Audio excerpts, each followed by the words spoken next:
اعوذ باللہ من الشیطان الرجیم بسم اللہ الرحمن الرحیم۔ ہم چوتھا رکوع پڑھتے ہیں جی سورہ ہود کا 12واں سپارہ۔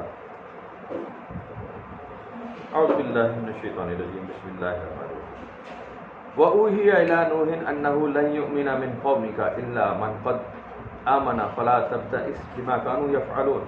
اور ہم نے وحی کی نوح کی طرف کہ نہیں ایمان لائے گی آپ کی قوم سے بجز وہ لوگ جو پہلے ایمان لا چکے ہیں، اس لیے آپ غمگین نہ ہوں اس سے جو کرتے ہیں۔ نوح علیہ السلام کے اوپر بھی وحی کا نازل ہونا بالکل واضح ثبوت کے ساتھ، دلیل کے ساتھ قرآن شریف میں کئی جگہ ہے، اور یہ بھی کئی جگہ ہے بالکل اس میں کہ جی میں پھر وہ یہ عرض کرتا ہوں کہ ریٹن اسکرپچر آپ کے لیے کہیں سے منسوخ نہیں کیا جا سکتا کہ کوئی ریٹن کوئی کہانی کی کتاب، کوئی ریٹن اسکرپچر، کوئی تختیاں، کوئی لا، کوئی چیز آپ کو ہاتھ میں دی گئی، لیکن اللہ تعالیٰ کا وحی کرنا بہت کافی ہوتا ہے، ہدایت دینا کافی ہوتا ہے۔ اصل بات تو ہدایت ہے۔ وَاصْنَعِ الْفُلْكَ بِأَعْيُنِنَا وَوَحْيِنَا وَلَا تُخَاطِبْنِي فِي الَّذِينَ ظَلَمُوا إِنَّهُمْ مُغْرَقُونَ۔ اور بنائیے کشتی ہماری آنکھوں کے سامنے اور ہمارے حکم سے، اور بات نہ کیجیے مجھ سے ان لوگوں کے بارے میں جو ظالم ہیں، یہ تو ضرور ہی غرق کر دیے جائیں گے۔ وَيَصْنَعُ الْفُلْكَ، اور نوح کشتی بنانے لگے۔ وَكُلَّمَا مَرَّ عَلَيْهِ مَلَأٌ مِّن قَوْمِهِ سَخِرُوا مِنْهُ قَالَ إِن تَسْخَرُوا مِنَّا فَإِنَّا نَسْخَرُ مِنْكُمْ كَمَا تَسْخَرُونَ۔ اور جب بھی گزرتے ان کی قوم کے سردار تو مذاق اڑانے لگتے آپ کا، اور کہتے کہ آپ جواب میں کہتے کہ تم مذاق اڑا لو ہمارا، ایک دن آنے والا ہے کہ ہم بھی تمہارا مذاق اڑائیں گے جس طرح تم ہمارا مذاق بناتے ہو۔ فَسَوْفَ تَعْلَمُونَ مَن يَأْتِيهِ عَذَابٌ يُخْزِيهِ وَيُحِلُّ عَلَيْهِ عَذَابٌ مُقِيمٌ۔ تم جان لو گے کہ کس پر آتا ہے عذاب جو رسوا کر دے گا اسے، اور کون اترتا ہے جس پر عذاب ہمیشہ رہنے والا ہے۔ حَتَّىٰ إِذَا جَاءَ أَمْرُنَا وَفَارَتِ النُّورُ قُلْنَا احْمِلْ فِيهَا مِن كُلٍّ زَوْجَيْنِ اثْنَيْنِ وَأَهْلَكَ إِلَّا مَن سَبَقَ عَلَيْهِ الْقَوْلُ وَمَنْ آمَنَ وَمَا آمَنَ مَعَهُ إِلَّا قَلِيلٌ۔ آ گیا ہمارا حکم اور ابل پڑا تنور، اور ہم نے نوح کو فرمایا سوار کرا لو کشتی میں ہر جنس سے نر اور مادہ، دو دو، اور اپنے گھر والوں کو سوائے ان سے پہلے کے، سوائے ان کے جن پر پہلے سے حکم نازل ہو چکا، جن کے بارے میں یہ اب ایمان نہیں لائیں گے، ان کے علاوہ سوار کرا لیں، اور وہ جو ایمان لا چکے ہیں انہیں سوار کرا لیں۔ ایمان نہیں لائے تھے آپ کے ساتھ مگر تھوڑے لوگ۔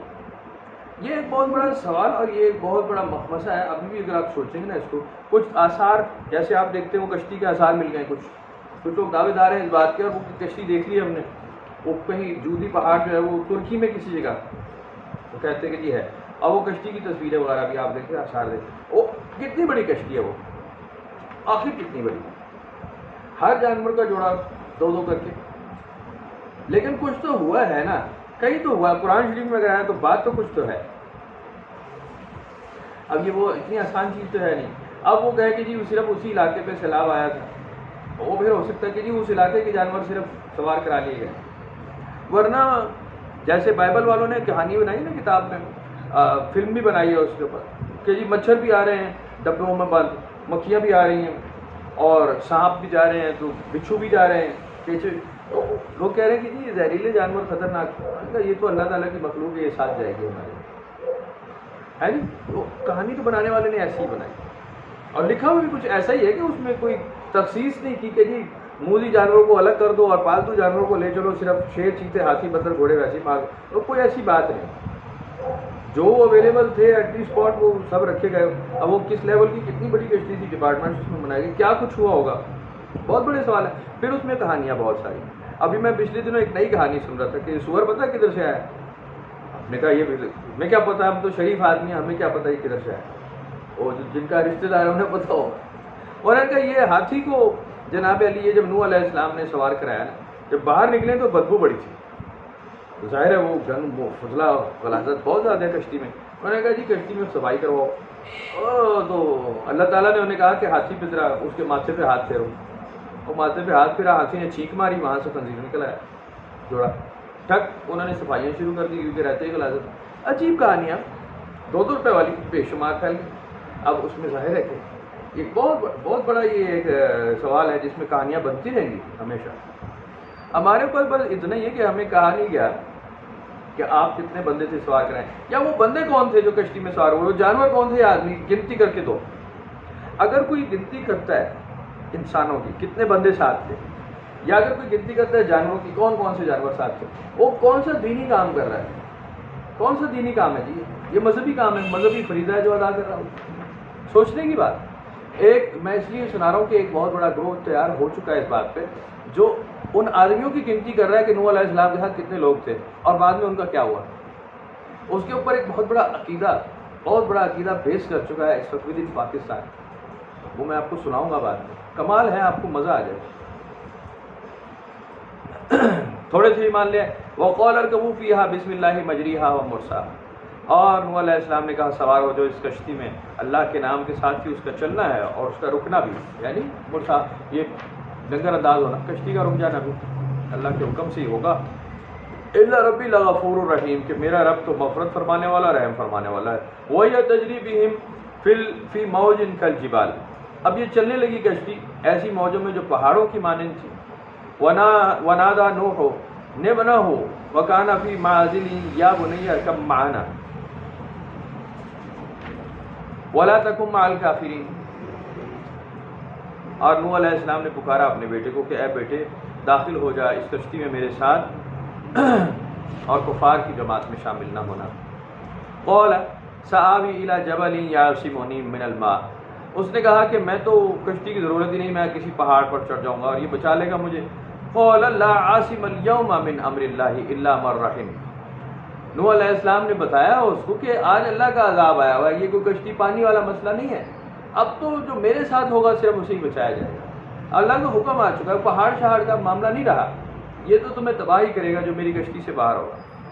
وحال بینہم الموج فکان من المغرقین، اسی اثناء میں ایک موج ان کے درمیان حائل ہوئی اور وہ غرق ہو جانے والوں میں سے ہو گیا۔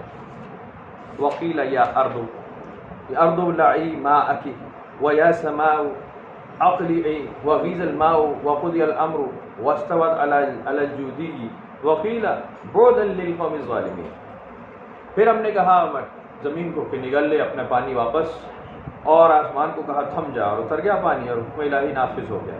ٹھہر گئی کشتی جودی پہاڑ پر اور کہا گیا ہلاکت و بربادی ہو ظالم قوم کے لیے۔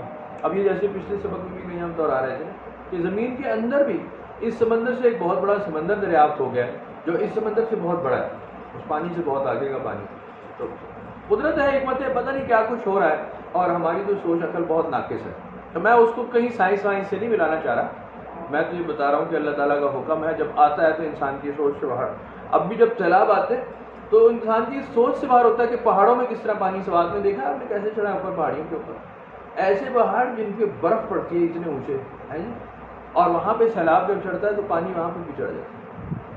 میں نے ایک بار اسلام آباد میں کسی کے ساتھ میں گیا ہوں، بہت پرانی بات ہے، 25 سال پرانی، اور ہم نے کہا کہ وہ لوہے دنجی چڑھیں گے پر، اور بارش ہو گئی، اور جب ہم پہاڑ کے اوپر چڑھے تو وہاں ٹھیک ٹھاک ایک دریا بہہ رہا تھا تیز بارش کی وجہ سے، بہت تیز جا رہا تھا، بہت تیز۔ یہ اوپر مارگلا پہاڑ ہے، انسان سوچتا ہے کہ کیا ہو رہا ہے، اذان ہو رہی ہے بات ہے۔ تو بہرحال بہت ساری باتیں کی جا سکتی ہیں، لیکن گزارش یہ ہے کہ تخمین اندازے نہیں لگانے چاہیے قرآن شریف سے متعلق، نہ ہی کسی کہانی کے بیان کرنے کا مقصد ہو رہا ہے، نہ ہی کسی ایسی ڈیٹیل میں جانے کی ضرورت ہے جس کی ضرورت نہیں ہے، آپ کو وجہ نہیں ہے، کوئی ایمانیات نہیں بیان ہو رہی۔ اب بہت ساری جیسے حدیثیں ہیں، حدیثیں بہت ساری اختلافی حدیثیں لوگوں کے سامنے آ جاتی ہیں، اور چونکہ ہوتے ہی اختلافی لوگ ہیں ان کو اختلافی حدیثیں مل جاتی ہیں۔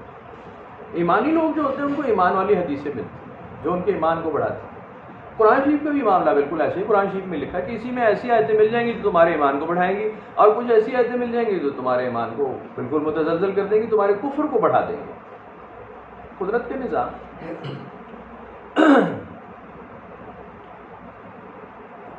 جودی پہاڑ پر ٹھہر گیا اور بربادی ہوئی ظالم قوم کے لیے۔ وَنَادَى نُوحُ رَبَّهُ فَقَالَ رَبِّ إِنَّ ابْنِي مِنْ أَهْلِي وَإِنَّ وَعْدَكَ الْحَقُّ وَأَنْتَ أَحْكَمُ الْحَاكِمِينَ۔ نوح علیہ السلام کو آخر یاد آیا کہ جی میرا بیٹا تھا اور وہ تو میرے فیملی میں سے تھا، آپ نے کہا تھا میری فیملی کو کچھ نہیں ہوگا، انہیں سوار کرا، تمہاری فیملی اور تمہارے ساتھی ایمان والے بچ جائیں گے۔ تو میرا بیٹا بھی تو میری فیملی تھا، میرا بیٹا من اہلی، اہل بیت میں سے تھا کہ نہیں تھا؟ ان کا بیٹا اہل بیت تھا کہ نہیں تھا؟ نوح علیہ السلام اہل بیت، نوح علیہ السلام اہل بیت میں سے سید تھے یا نہیں تھے؟ وہ بھائی جان ان کی اولاد میں سے سارے سید آئے ہیں، ابراہیم علیہ السلام ان کی اولاد میں، تو ابراہیم علیہ السلام تو سید السادات ہے نا، سید السادات، آگے اسماعیل علیہ السلام ان کی اولاد سے اور نبی اکرم صلی اللہ علیہ وسلم ان کی اولاد سے. تو سید السادات یہ بالکل تمام انبیاء کے باپ نوح علیہ السلام، کیونکہ یہ تو ابراہیم علیہ السلام کی بھی باپ ہے، اس نسل کو آگے کر لے کے آپ چلتے ہیں. اب جھگڑا اصل میں یہی ہوا ہے، انہوں نے کہا کہ یہ جو 7 لوگ تھے نا نوح علیہ السلام کے، یہ ان کے فیملی ممبرز نہیں تھے، حام سام یافس کی اولاد میں سے. یہ الگ ایک اور فیملی تھی جنہیں بعد میں آپ کہتے ہیں اسرائیل. اسرائیل جو ہے وہ ابراہیم علیہ السلام کی اولاد نہیں ہے، یہ ایک اور قوم ہے الگ. ابراہیم علیہ السلام الگ تھے. یہ ثابت اس سے کیا کرنا ہے، چونکہ وہ ان اللہ صفا آدم و نوح و آل ابراہیم و آل عمران ہے، وہ یاد آئی آپ کو بات کہ ان کو مخصوص کیا ہے جن میں نبی آئیں گے. اب ایک اور فیملی بھی ہے جن میں نبی آئیں گے.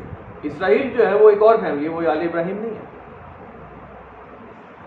تو اس لیے وہ فیملی زندہ ہے، وہ فیملی باقی ہے اور اس میں نبی آ رہے ہیں. لو جی کہانی یہ ہے. یہاں سے اس آیت سے لے لیا انہوں نے کہ دیکھو یہ جو ان کے ساتھ تھے نا وہ نوح علیہ السلام کے ساتھ تھے. کمال کی کوڑی لایا بھائی، زبردست ہو گیا، کمال ہو گیا.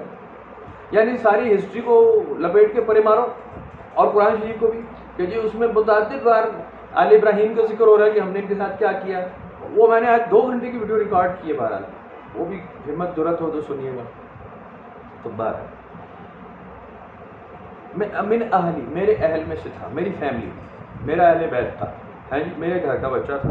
قال یا نوح انہ لیس من اہلک، وہ تمہارا اہل بیت نہیں تھا، تمہارے گھر کا فرد نہیں تھا، تمہارا بیٹا نہیں تھا. بیکاز انہ عمل غیر صالح، اس کے کرتوت اچھے نہیں تھے. سیدھا سیدھا فارمولہ قرآن شریف میں بیان ہو رہا ہے کہ وہ نبی کی اولاد ہی نہیں جس کے کرتوت اچھے نہ ہوں.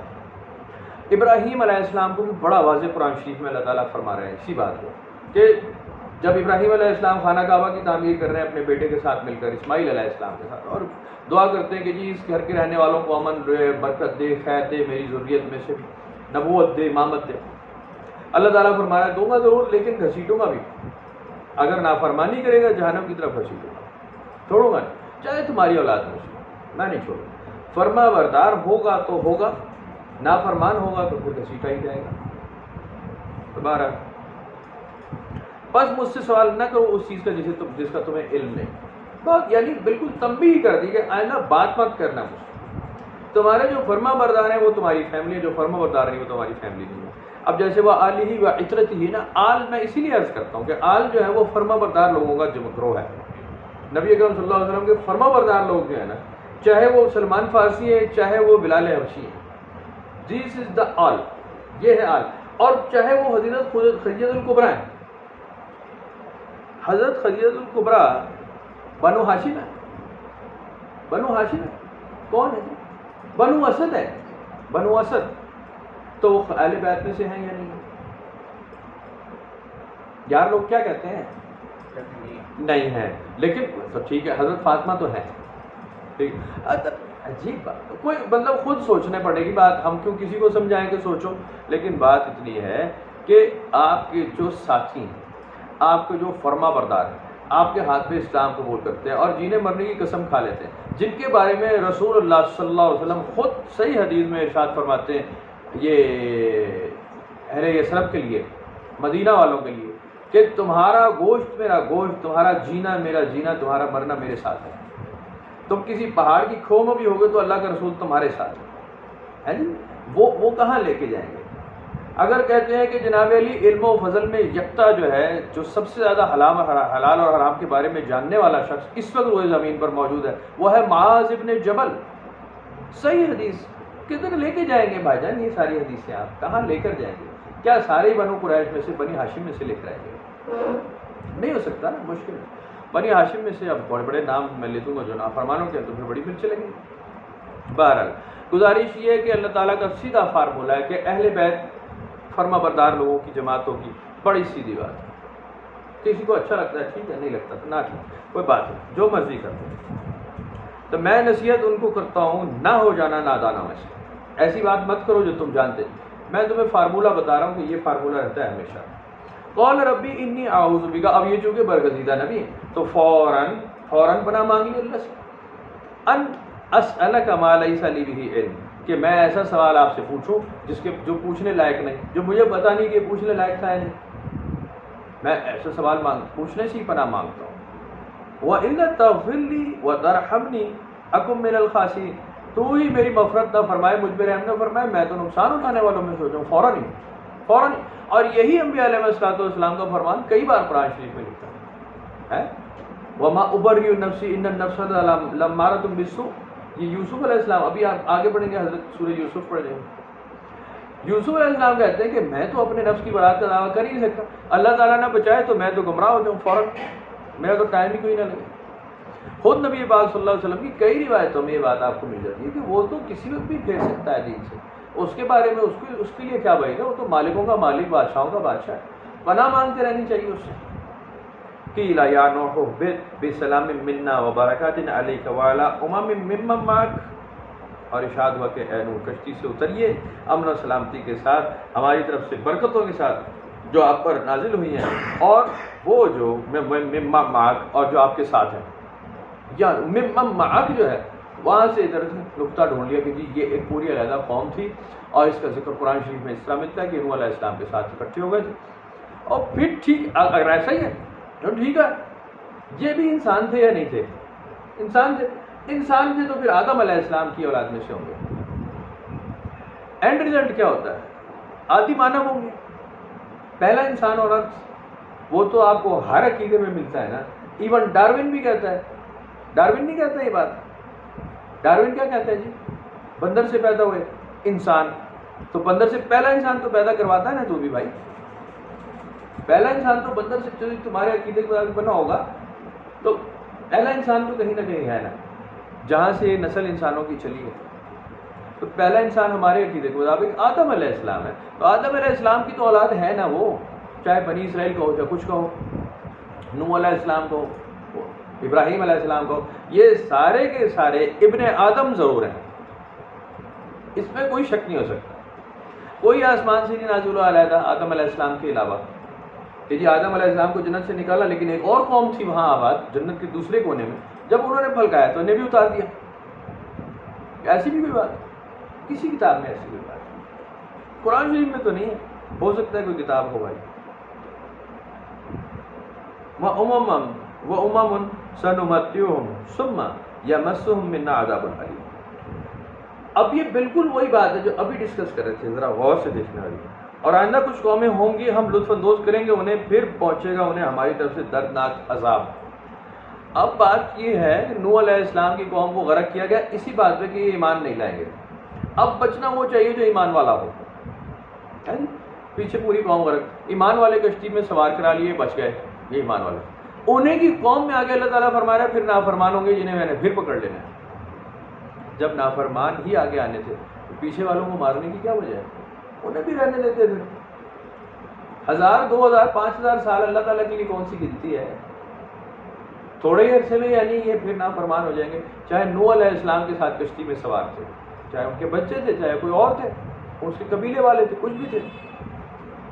تلک من انباء الغیب نوحیھا الیک، اے نبی صلی اللہ علیہ وآلہ وسلم، یہ وہ غیب کی خبریں جو ہم آپ کی طرف وہی نازل فرما رہے ہیں۔ وما كنت تعلمها انت ولا قومك من قبل هذا، نہ آپ اس بارے میں جانتے تھے نہ آپ کی قوم اس بارے میں جانتی تھی اس سے پہلے۔ بالکل واضح کہ جی ایسی کوئی بات نہیں ہے کہ آپ کو پہلے سے پتا تھا اور ہم دوہرا رہے ہیں، تو کہیں نہیں لکھا ہوا۔ ابھی قرآن شریف میں ایک اور جگہ اسی پہ بالکل ایسی ہے، من قبل هذا فاصبر، تو آپ صبر فرمائیے، ان العاقبۃ للمتقین، کہ انجام کار جو ہے وہ پرہیزگاروں کے نصیب میں آئے گا، تو اچھا انجام پرہیزگاروں کا ہوگا۔ بڑی واضح بات ہے، نبی اکرم صلی اللہ علیہ وسلم کی تعریف اور توصیف فرمائی جا رہی ہے کہ یہ وہ باتیں ہیں جو یہ پہلے نہیں جانتے، ان کو یہ ہم اتنی ڈیٹیل کبھی کسی کتاب میں آئی نہیں، وہ ہم آپ کو بتا رہے ہیں۔ یہ وہ غیب کی بات ہے جو آپ جانتے نہیں تھے، آپ کے ساتھ کے لوگ نہیں، ہم نے آپ کو نبی الامی رکھا ہے، اور لوگوں کو حیران کر دے گی اب آپ کی یہ بات کہ اب بتاؤ کہ انہیں کون پڑھانے سکھانے آ رہا ہے، کون بتاتا ہے یہ وہ بات جو ہزاروں سال پہلے بیت چکی، ٹھیک علم دینے والا اس میں کون آ گیا؟ یہ اس بات کا ثبوت ہے کہ وہی الہی نازل ہو رہی ہے نبی اکرم صلی اللہ علیہ وسلم کے اوپر۔ تو بہرحال ان العاقبۃ للمتقین، تو بہت ہی واضح سبق ہے، بہت ہی واضح سبق، جس کے اندر کوئی سوال جواب نہیں سوچنا چاہیے۔ میں نے آپ کو سوال نکال کے دے دیا نا کہ جی اس کے اندر جانور کس طرح سوار ہوئے ہوں گے، اب آپ اس پہ سوچتے رہے، تو اس کے سوچنے سے آپ کو فائدہ کیا ہے؟ چلو ایٹ دی اینڈ آپ کنکلوڈ کر گئے، آپ پہنچ گئے کشتی پر، ہیں جی پہاڑ وائج کر کے چڑھ گئے اوپر، اور پہاڑی میں جا کے وہ پہاڑ کی وہ کشتی بھی ڈھونڈ لائے، آپ جودی پہاڑ تلاش کر چکے، کیا ہو گیا جی؟ کیا ہو گیا؟ پتہ چل گیا کون کون سے جانوروں کے جوڑے تھے، پھر کیا ہو گیا جی؟ آپ کے ایمان پہ کوئی فرق پڑا ہے؟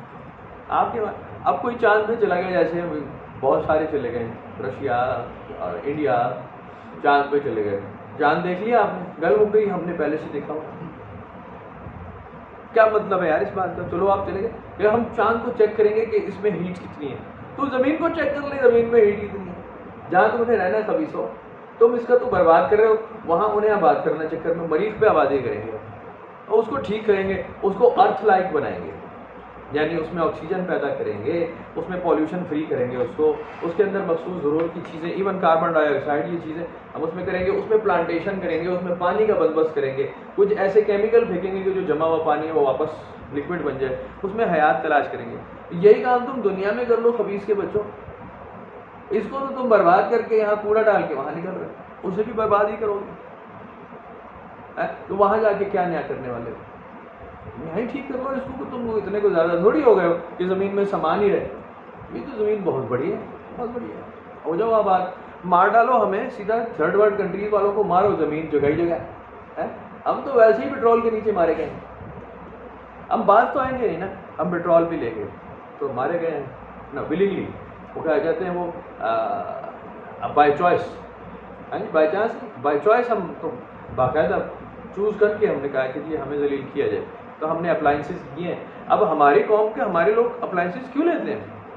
یہ پرانی فلموں میں ہم نے دیکھا، پرانی جو ریلز ملتی ہیں نا بالکل بلیک اینڈ وائٹ دور کی، اس کے اندر تانگے چل رہے ہیں اور پہلی بس اترتی ہے یو کے سے آتی ہے، پہلی بس فرسٹ ایور، اور وہ بہت بڑا بس ہے، وہ ایک نئی چیز، وہ اتنا بڑا تو وہ کوچ دیکھی نہیں پہلے کسی نے۔ اب جناب علی گھڑ گھڑ چل رہی ہے، اور اس میں سوال جواب لوگ کرتے ہیں کہ یہ چل کیسے رہی ہے، اس میں گھوڑا تو لگا ہوا نہیں ہے، وہ کہتے ہیں کہ جی اس میں ایک فیول پڑتا ہے جسے کہتے ہیں پیٹرول، ڈیزل، وہ چلتا ہے، اور اس کے اندر جناب علی مشین لگی ہوئی ہے اور وہ چلتی ہے، اور وہ جو جناب علی ٹھگ تانگے والے سارے کھڑے رہ جاتے ہیں، سواریاں ساری 8 اٹھانے میں بٹھا کے اس میں لے جاتے ہیں، گھوڑے والا تانگے والا 1 روپیہ مانگ رہا ہوتا ہے، وہ جناب لوگ اعتراض کرتے ہیں کہ جناب نئی مشین نئی گاڑی آئی ہے، 8 آنے مانگ رہی ہے، تم 1 روپیہ مانگ رہے ہو۔ اس نے کہا کہ جی اس میں تو پیٹرول جلتا ہے، اس میں گھوڑا جلتا ہے، اس میں تو جان جلتی ہے، انسان جلتا ہے، اس میں اس کا مقابلہ تم اس سے کیوں کر رہے؟ تو یہ فرسٹ ایور وہ مشین تھی جس کو ولنگلی لوگوں نے بائیکاٹ کیا گھوڑے تانگے کا، کہ اب ہم ہو گئے ہیں ماڈرن، اور اب ہم گھوڑے پہ سواری نہیں کریں گے، تانگے پر، ہم اب بہترین بس میں کرسی پر بیٹھیں گے، ٹھنڈی ٹھنڈی ہوا کھائیں گے، ساتھ ہی اس میں ایک ٹرے سجائی ہوئی خوبصورت نازنین پھر رہی ہوگی، تمہارے تانگے میں تو گھوڑے کی لید ہے، پلیت، تم پلیت ملیچ لوگ ہو، گٹیا گرے ہوئے لوگ، گٹیا گرے ہوئے لوگ تھے وہ، اسٹینڈرڈائز لوگ، اب اسٹینڈرڈ مینٹین کرتے رہے باپ، ہم بھی اسی اسٹینڈرڈ کے اسیر ہو گئے اپنے اپنے دور میں، اسی طرح سے ہے جی، پیدل سے سائیکل، سائیکل سے موٹر سائیکل، موٹر سائیکل سے گاڑی ہے، ابھی تھوڑا سا موقع مل جائے تو ہم کروز لے لیں، پیسے ملنے کی بات ہے نا، تو ہم گاڑیاں چھوڑیں گے، ہم وہ اعلیٰ نسل کی گاڑی وہ لیں گے جو آسمان پہ اڑے، صرف پیسے کی کمی ہے ہمارے پاس، باقی ہمارا موڈ پورا ہے، اب اس کی جو قیمت دینی پڑے گی وہ ہم نہیں سوچتے کہ اس کا نتیجہ کیا نکلنے والا ہے، ترقی کے نام پہ تو ہو رہا ہے، اگلا رزلٹ کیا ہے، برباد در برباد، تباہی در تباہی، تو ٹھیک ہے، تو اگر ہمیں مار دیا جائے کوئی دھوئیں کا بم چلا کر، تو ہم تو ویسے ہی سونگے بیٹھے ہیں، شاید مریں گے مشکل سے، کہ دھواں تو پہلے ہی پرانی چیز ہے، جیسے کرونا میں ہم نہیں مرے نا، لوگ تو کرونا میں ایک چھینک ماری مار گئے، وہ ہم نے کہا کہ ہمیں تو دائمی نزلہ ہے، ہمیں کچھ ہوتا ہی نہیں، 4 کھانسیاں ماری، 2 دن بخار رہا، ٹھیک ہو گئے، کرونا سے مرنے والوں کی تعداد یہاں بہت کم ہے، ٹھیک ہو گئے، تو بہرحال اگر مار دیا جاتا ہے تو زمین ہی زمین ہے نہیں، پاکستان، ہندوستان، مالدیپ، بھوٹان، نیپال، افغانستان، ایران، یہ رشین اسٹیٹ، بہت آدھی سے زیادہ دنیا خالی ہو جائے گی، اور بہترین جگہ آ جاؤ بھائی بسم اللہ، ہم تو ایویں ویسے ہی کچرا لوگ ہیں نا، آپ ہمیں ڈمپ کریں، ہے یا اللہ پیٹرول دے، یا اللہ پیٹرول دے، ہمیں آپ ادھر پہنچا دیں جہاں ہمارا ذاتی پیٹرول ہو، ایک تو رہا ہے ہمارا پیٹرول بنے، میرا اپنا پیٹرول ہو، سب کے دل کی دعا ہے میرا اپنا پیٹرول ہے، میں اٹھوں اور کھدائی کروں میرا پیٹرول نکل آئے، وہ پیٹرول یہ دعا قبول ہونی ہے، مجھے لگتا ہے کہ ہوگا۔ اب نماز کا تیاری کرتے ہیں، تو اتنا سبق آج کا